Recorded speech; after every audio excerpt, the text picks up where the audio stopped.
nombre es José Armando Ruiz Buena y hablaré acerca del análisis de datos. Pues bueno, tenemos que saber antes que nada los tipos de datos que vamos a encontrar. Vamos a encontrar datos estructurados, datos no estructurados y datos de lenguaje natural. Los primeros van a depender de un modelo de datos y residen en un campo fijo dentro de un registro. Posteriormente encontraremos los datos no estructurados.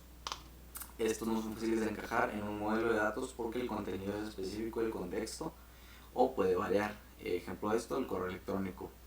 De igual manera vamos a tener lo que es el lenguaje natural. Este es un tipo de dato no estructurado y este es difícil de procesar ya que requiere un conocimiento de técnicas específicas de ciencias de datos y asimismo de lingüística. También encontraremos datos generados por máquinas, datos basados en gráficos y datos como lo es el audio, el video y las imágenes. El dato generado por máquina es una información que se crea automáticamente, esto sin necesidad de una intervención de parte de un ser humano, como lo son el registro de un servidor web. El tipo de datos que es basado en gráfico es el que pues vamos a encontrar que usan nodos, bordes y propiedades para representarlo y almacenar lo que es los datos en gráficos.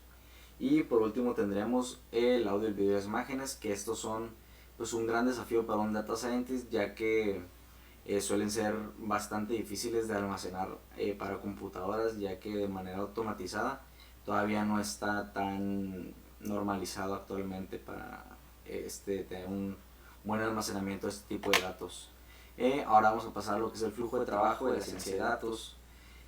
Lo que es la OCDE y en colaboración con el Consejo de Europa publicaron una guía para resguardar la privacidad y flujos de los datos personales. Vamos a encontrar estos 7 puntos, donde podemos encontrar entre los más importantes lo que es definir con claridad el uso que se dará a los datos antes de solicitarlos, ya que pues tiene que ser bien claro qué uso se le dará a la información que el cliente o el que brinda los datos en sí, qué será, o sea, de qué manera se usarán estos datos o para qué motivo. De igual manera, se tiene que asegurar de proteger los datos contra el acceso ilícito o piratería. Y uno de los más importantes, garantizar que las personas cuyos datos han recolectado tengan acceso a estos datos que ellos han brindado y puedan solicitar ya sea modificaciones o eliminación definitiva de estos datos. Vamos a pasar a lo que son las etapas de la ciencia de datos. Las primeras dos etapas vamos a encontrar la recopilación de datos, donde se empieza, pues como dice su nombre, recopilando los datos desde las fuentes de almacenamiento disponibles, todo lo que se pueda recopilar.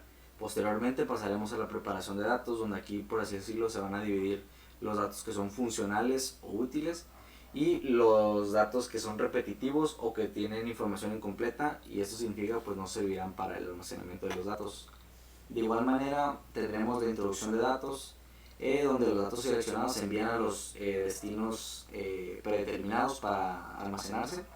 Y posteriormente tenemos el procesamiento o limpieza de datos, donde se procesan los datos que se recolectaron en la etapa anterior y se preparan para su uso final. Tenemos la interpretación de los datos, que aquí es donde se tendrá el resultado de las etapas anteriores y se hará de una forma entendible para todos aquellos que los necesiten, y de esta manera mejoraremos la productividad del trabajo. Y por último tendremos el almacenamiento de datos como tal, que pues aquí es donde consiste en toda la información útil o información que sirve, procesarla y analizarla para su almacenamiento definitivo. Para su uso inmediato posterior según convenga, con la tranquilidad que estarán conservados bajo la legislación de protección de datos, que es muy importante eso, para que los datos que se brindan sean protegidos a toda costa de un acceso ilícito o una piratería, como se mencionó anteriormente. ¿De qué manera podemos recopilar datos? Pues actualmente los datos se recopilan en de forma más predominante por software automatizados, ya que estos van a reducir el tiempo de trabajo y los costos para almacenar estos datos. ¿En qué forma podemos encontrar los datos? Los vamos a poder encontrar principalmente en formatos como las tablas, las gráficas, las imágenes, los videos, los audios y entre otros. ¿De qué manera los vamos a poder almacenar? Pues como su nombre lo dice, un almacén de datos, que este está diseñado para almacenar, informar e integrar datos de transacciones de varias fuentes y que se pueda hacer un uso analítico de ellos de manera funcional y de manera clara y concisa. También tenemos que saber que es una base de datos, pues esta es una colección de datos que se crea para almacenar, acceder y recuperar datos. Una base de datos está diseñada principalmente para registrar estos datos, que son objetos como tablas, consultas, informes, para poder tener toda la información en un mismo lugar y que se facilite su búsqueda. Los aspectos éticos al momento de almacenamiento de almacenar los datos, la Asamblea General de las Naciones Unidas adoptó el 14 de diciembre de 1990 la reglamentación de los ficheros computarizados de datos personales que había escrito en 1989.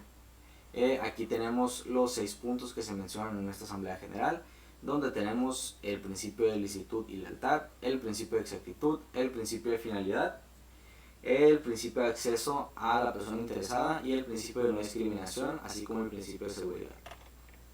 Y pues bueno, sería todo de mi parte y muchas gracias.